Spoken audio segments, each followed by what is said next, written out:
هو النادي الاهلي فيه ايه؟ ايه المشكله؟ الفرقه فاضيه خالص، فاضيه خالص. لا اغلط زي ما انت عايز، بس خلي عندك دم، خلي عندك احساس بالفانيلا اللي انت لابسها، بقيمه النادي اللي انت بتلعب له. الاتصالات كسب الاهلي 2-1 والاتصالات يستحق الفوز تماما. لا انا عارف مين مدرب الاتصالات، ولا عارف ولا لعيب في الاتصالات، ولا نادي مرتباتهم على قدهم واساميهم على قدهم، انما في الملعب رجاله ونشاط وحركه وفدائيه وقتال. وانت عيب عيب عيب بصراحه. هو النادي الاهلي فيه ايه؟ ايه المشكله؟ لما نشوف تاني ياسين مرعي اساسي في النادي الاهلي يبقى فيه عيب في النادي الاهلي. لما نشوف مصطفى العش اساسي في النادي الاهلي يبقى فيه عيب في النادي الاهلي. لما نشوف محمد شكري اساسي يبقى فيه عيب. لما نشوف كوكا، نشوف رضا، نشوف جراديشار. لا، لما اشرف داري يستلم الكوره والنتيجه 0-0 او 1-0 ويفضل واقف زي ما استلم وهو واقف، وساب الكرة قدامه وهو واقف وفضل واقف. دي ماتش كرة قدم. انت واقف ليه؟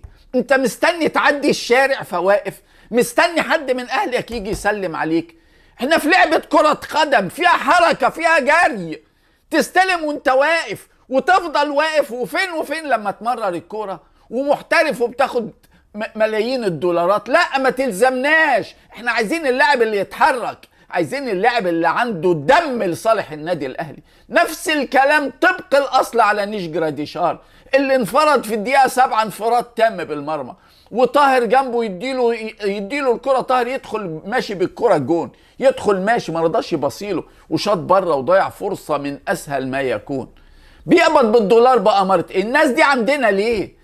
الناس دي تتباع بتراب الفلوس ونبقى احنا الكسبانين. ده احمد رضا بيلعب للنادي الاهلي يا راجل، ده انت عمرك ما كنت تحلم بكده.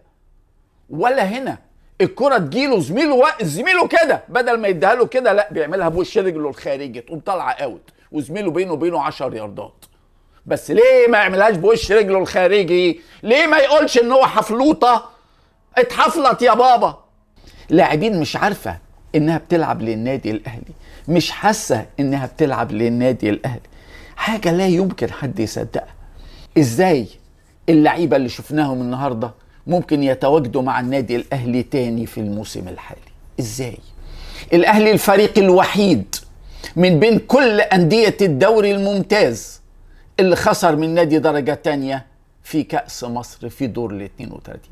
كل أندية الدوري الممتاز اللي لعبت ضد أندية من الدرجة الأولى الدوري الممتاز فاز كلها إلا الأهلي. للأسف كلهم يشيلوا الليلة، وعلى رأسهم توروب الدنمارك المدير الفني. توروب طول الماتش زي الحيطة واقف، شجرة واقفة. اللعيبة قمة الإهمال وقمة اللامسؤولية وقمة الكسل وقمة التراخي وقمة الأخطاء، وهو ولا حركة متجمد، دنماركي متجمد.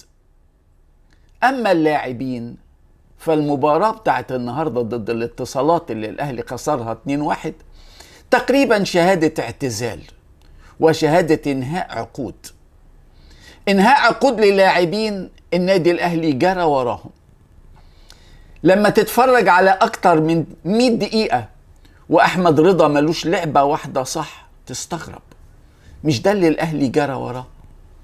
أحمد رضا ولا كرة صح في 100 دقيقة، شوطين و10 دقايق، والدنمارك واقف بره مش شايف، اتعمى. أحمد رضا يتغير بعد 11 دقيقة من المباراة، 11 دقيقة، لأنه في ال11 دقيقة دول ضيع الكرة 4 مرات. فلما لاعب يضيع الكرة 4 مرات في أول 11 دقيقة أنت كمدرب لازم تاخد بالك. ما خدش باله. أحمد نبيل كوكا اللي بيتشرط على النادي الأهلي يتفضل يمشي وياخد فلوس، يتفضل يروح النادي اللي هو عايزه وياخد فلوس. احنا ما عندناش لاعبين يا جماعة غير اللي موجودين بره. للأسف النادي الأهلي، وياما حذرت وياما قلت إن البدلاء بتوعنا دون المستوى تماما. للأسف الأهلي النهاردة بأداء فاشل للغاية. صحيح التحكيم فاجر، لكن التحكيم ما جابش فيك الجونين خالص. التحكيم خلاك تبقى 10 وهم 11. عمل بلاوي كتيرة. بس مش هو اللي جاب فيك الجونين. الجونين اخطاء دفاعية عبارة عن ناس ما بتعرفش تلعب كورة ومسكينها دفاع النادي الاهلي. ده غير كمان ان اللي جاب فيك الجونين لاعب كان في الاهلي والاهلي استغنى عنه. شوطين ما شفناهمش من لاعب من النادي الاهلي، لا من الدوليين ولا من الصغيرين السنة دي. الجونين اللي جابهم مصطفى فوزي من شوطين من جوه ال 18 هم الشوطين اللي جوله، هم الكورتين اللي جوله في طول الماتش. عملهم 10 على 10 10 على 10 وجونين من اجمل ما يكون في التسديد. واحنا سيبناه طبعا كالعاده، واللي بنسيبهم هم اللي بيأذونا.